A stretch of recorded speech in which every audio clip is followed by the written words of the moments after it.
Alright guys, welcome to a monster review of Jaeger Yearend. He is a Pierce bounty hunt fugitive from the Doomsday era that evaded me for the longest of time, so I'm so glad I finally got him. Boom, finisher is kind of awesome. I love his design. Really, any Pierce monster who doesn't use a bow is an instant win in my book. And look at that! Oh my god, I'm completing my Doomsday collection. I'm almost done. I need Killer Oak. Alright, so, Jaeger Yearend. He's a Doomsday Fire and Magic Pierce attacker. You have heard about shooting stars, but have you ever heard about a star shooter? That's Jaeger Yearend. This intergalactic pyrotechnician uses his magic to first encapsulate stars and then use them as his ammunition. When the shot is good, he'll even create an entire constellation. Alright. Amazing lore. I've wanted this monster for the longest of time. Let's see his finisher. Roll of the dice. Deals heavy magic damage to all enemies, applies a random elemental weakness, so, I mean, I really don't get, applies a random damage boost to itself, and a random protection to all allies. So, a lot of randomness. I really don't get why you wouldn't do the weakness and damage boost before you do the damage, because then you'd have a lot of chances for buffing. Maybe you do triple damage and a magic hater, or like magic weakness, but I don't know. Either way, it's a decent finisher, I guess. It does a lot of random things, and it might be really good, might be whatever. So, let's see his stats. And of course, he doesn't have Pierce. He's just like, let me think. Griffina, Ironwing, and Beambot, in the sense that he has a move that'll apply Pierce, attack, and then remove it. So this monster was very powerful when he was first released, I heard, and it was very bragged about, that even those people underestimated him, a player had a 100% win rate with this guy. So I'm very excited to see this. So first trait, we got Hardened, an Umbrella status caster, 20% chance to miss, and something that I think a lot of people actually don't know about this game is that there's almost no moves with 100% accuracy. Usually it's 95, 90, but you just won't know that. And then, so it's really a decent status caster, so about like maybe 30% on a good day to miss. Of course, it's not going to change the tides of the battle, but it's a pretty decent Umbrella trait. Maybe it helps you. Second, immune to curse. I quite like immune to curse. There's a lot of monsters that do it. Like, off the top of my head, Torvak's Mask, Azajin. There's a lot of people, almost every single magic monster right now relies on curse and bane. So having an immunity to one of those, and one of the still most powerful dots in the game, pretty amazing. Although he's a magic monster, so curse wasn't gonna kill him anyways. True Vision, trait True Vision at rank 3. So your accuracy is doubled. And I'll tell you, from using deniers against bulwark monsters, even with the blind, True Vision basically means you're guaranteed to hit every single move no matter what you do. Like, it's insane. So you might be thinking, for a Pierce attacker, this is kind of weird. But I think, from what I remember, he's a random torture cursor along with being an attacker. So the move does make more sense in that facet. So it is pretty nice, so that when you do your tortures and curses, they'll all land, especially against the... I mean, there's not as many Bulwark monsters as there used to be in the meta, but a lot of tough monsters, so it's pretty nice. Rank 4 is amazing. Reminds me a lot of the Nishant the Great. In a status caster, magic weakness. So at the start of the battle, all enemies get magic weakness. They will all be weak against magic attacks. That is very powerful. That'll multiply your attacks like almost to triple what they would usually be if they weren't already weak to magic. So that's a pretty great status caster, although it usually gets absorbed by the taunt monster. Even in that case, who wouldn't want to destroy a taunt monster, you know? And then at rank 5, you have a very good status caster. Sure, it's a lot more thrown around these days, so it's not as special. But still, it's not a bad status caster. So you gain immunity to control. You're just immune to control, all the sorts of denial. That was really good back in his day with all the amount of deniers. And look at, what did I tell you? He completed a book for me. Alright, so I just need to get him and Sunday to rank 1 and I'll get 300 Ambrosia. Let's go. I love it. I love it. I'm such a collector of these guys. Alright, so let's feed him up and see what this monster can do. So I'm not going to give him runes until I really see all that he can do in the skill set, because at this point with the new Abyssal era and how high the stats are getting, in my mind, you really got to be worth it. Like, you really have to be one of the top Doomsday monsters to make it work, because the Doomsday monsters are pretty old now, even some of them are like their damage output is getting really low. And the Abyssal era monsters are making it so that you either sink or you float. So I love that. So the best monsters are going to survive while the decent to mid monsters are going to sink. So we have to see if this guy is good enough. All right. Sparking Fuse, 0 stamina, 0 cooldown. All right. Spammable magic attack with ignite. Pretty nice.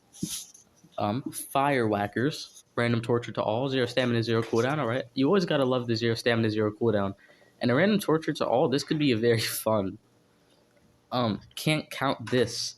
Moderate magic to all applies Bane to all enemies. I believe he was the first monster to use the Bane mechanic. So in that sense, he was really powerful at the time. So just a magic AoE, 1 turn cooldown, 36 stamina. Let's see if he has better. What's in it for me? Randomly applies immunity to stun, freeze, possession, and applies a damage boost. This, I absolutely hate it. High stamina, high cooldown, just to get 1 random immunity and a damage boost? Heck no. Alright. Then, TNT Party. Alright, here's the first Pierce skill. Applies Pierce to itself. Deals heavy magic damage to one enemy. Removes Pierce. So this is basically his one shot, one kill, as you would say if you were there in the Spectre meta. So 42 stamina, it's pretty steep, but it's whatever. It's only like 12 higher than the medium stamina. And then 2 turn cooldown, it's understandable for a Pierce move like this. So I think this is really great. Sadly, this has no effect on Omnia because she's metal, so she would be weak to magic, but she's also magic. But against monsters like this definitely seems like a Shadonia killer. Like if you get Shadonia on the enemy team, you would do this and you'd get a pretty good chance to kill, especially if you have a buff. So I'm gonna try and showcase that.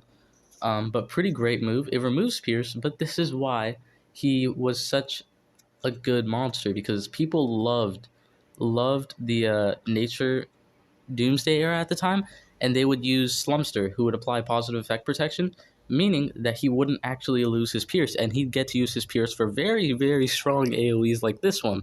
What's in the box? Deals moderate fire damage to all enemies, applies random torture to all enemies. I like that. He's a really big fan of one random tortures on 36 stamina. That's pretty low. 1 turn cooldown. That's almost cyclable. So that's pretty great.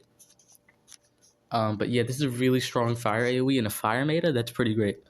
Alright, Super Cat UFO TM, trademarked. Alright, deals heavy magic damage to one enemy, applies random negative effect, and Bane. So you see what I mean? He kind of is a cursor, because he likes using Bane and negative effects. I say you run this move so that when you do, if you do the Slumster tactic, or maybe other monsters with positive effect protection, I don't really know of that many. Let me see, there's that other nature monster. It'll come to me. P3R3, he can also do positive effect protection, and he's a Doomsday monster, so maybe you use that team. Deals heavy magic damage to one enemy, and then the 2 random negative effects. I think this is just another strong magic attack. 40 stamina, 2 turn cooldown, so it's near the same exact like requirements as this one, but it does slightly less damage or slightly more. So I think it's good to run. But maybe you run something else.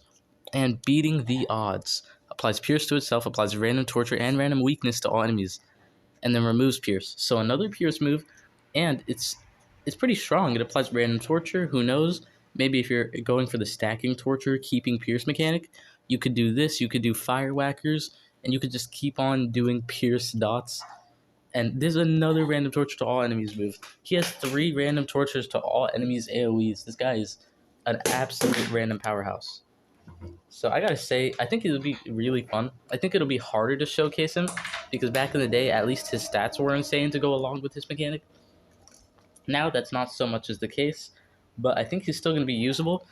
As for his viability, I'm not sure. So the reason I say that is because it's so hard to rank up old monsters these days that you really have to be sure about a monster of an old era. You really have to be sure that they're still going to have usability for a while before you give them good runes or before you take them out into the meta. So, oh, he's a winter book. Oh my god, that is actually fantastic. So, in a book without very many good options, you have Jaeger Yearend. So, I gotta say, I think that does exactly what I just said it should, where it kind of advertised this guy more. So, should I make this guy. I think he's going to have to be a pretty great war pick. Oof, this just hurting my pocket, but it's worth it. How many gems do I have left? I better have... Okay, good. I'm loaded. So definitely going to be using this guy in war. Ooh, level 7. I got to save my level 7s. I'll give this guy better runes later. Don't worry.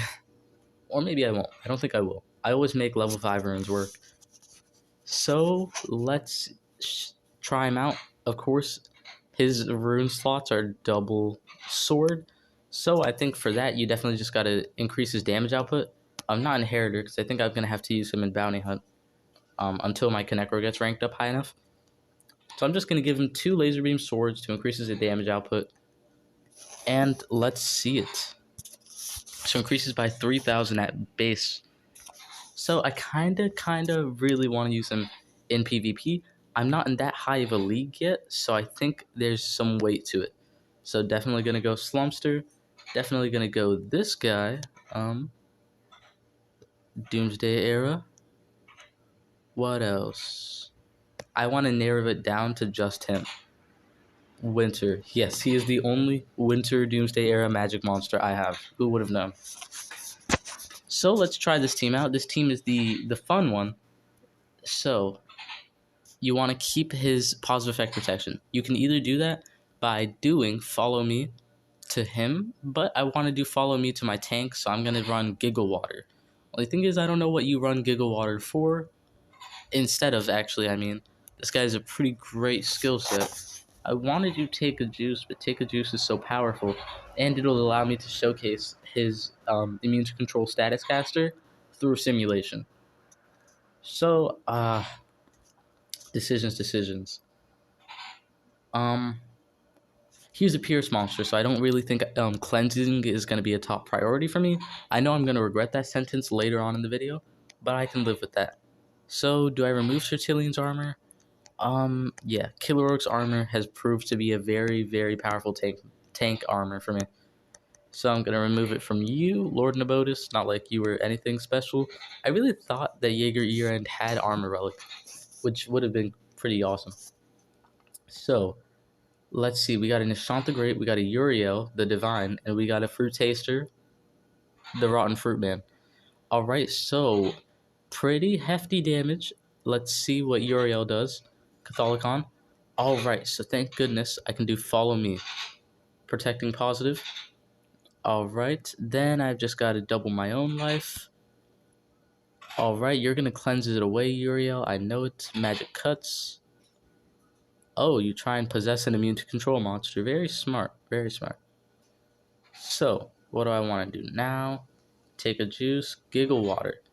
Alright, so I'm going to do Giggle Water.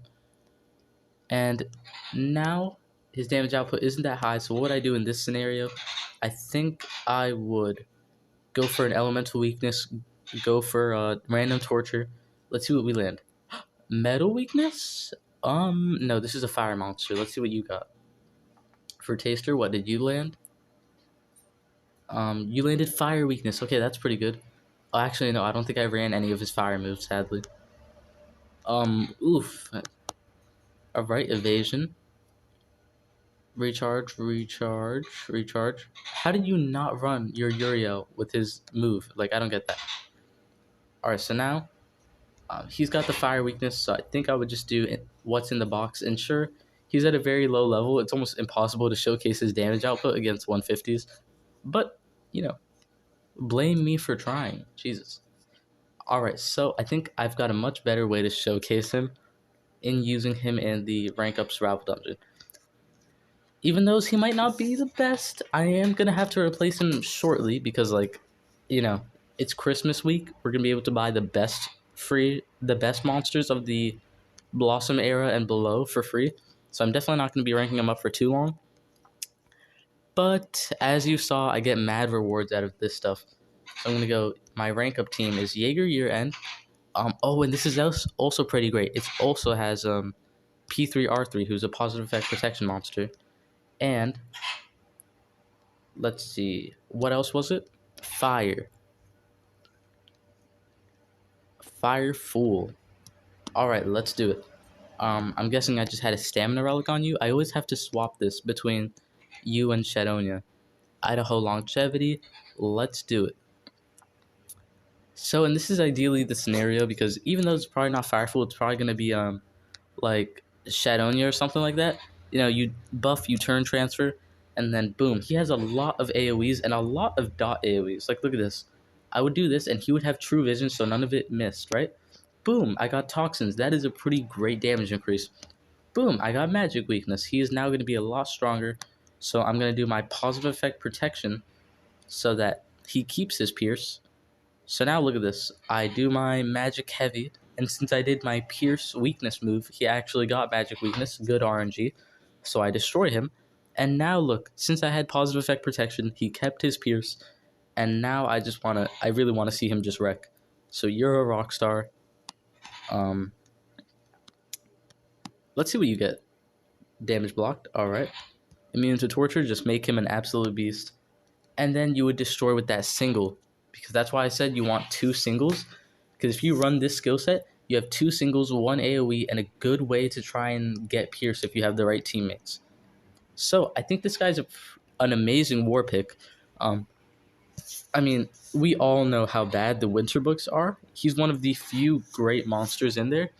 I'm sure. I think he's overlooked a lot because he was released at a bad time. He was the first Pierce monster, and people were kind of like, "Oh, okay, well, he's not that great." Until people realized he was really good, and then they proceeded to release like some of the most powerful Pierce monsters ever, like Cherub Cupid, Alfira. Not too soon after they released Serpentex, like they went insane with Pierce monsters, but he's a pretty great war pick. I think he's got usability, and even if you don't do the positive effect protection strat, because, you know, let's be honest, it's pretty hard to run, I think he's still got usability. You know, that as I saw showcased, the elemental weakness tortures, I think he's a really good torture monster. You could in fact run him as just a cursor, I think they call it, but I don't think that's where his best usability lies. I think it lies in a very strong pure status caster attacker. So, thank you so much for watching. I hope you enjoyed the video. I hope I made the showcase and the my review of all his stuff good enough. You know, leave a like on the video to show support for the video. It means a lot, and it goes a long way in helping me, you know, be encouraged to make more videos. Leave a comment and I will respond. What are your thoughts on this monster? Did you get him? Are you going to rank him up? Do you think he's even still worth it when the Doomsday Era stats are so outdated now? I think only the best of the old eras are going to survive. So you really got to debate whether he's worth it. I think he is, just because of how shallow the winter book options are. I'm definitely going to rank him up. You tell me if you are in the comments down below or what rank you have him at. And subscribe to join the Crab Army. We are about to hit 200 subscribers. We have been at like 198 subscribers for 2 days. I'm going to make my subscriber special very soon, probably before I even hit it. Thank you all so much for watching. Thank you so much for all the support. Even watching all this way through is like the biggest support you could have done. So, yeah, I hope you enjoyed the video. Hope you found it helpful. Hope to see you in the next one. And I hope you have an amazing day. Merry Christmas, by the way. Funny, he's in the winter books. All right, see you in the next one. Your favorite Omni-Crab signing out. Bye.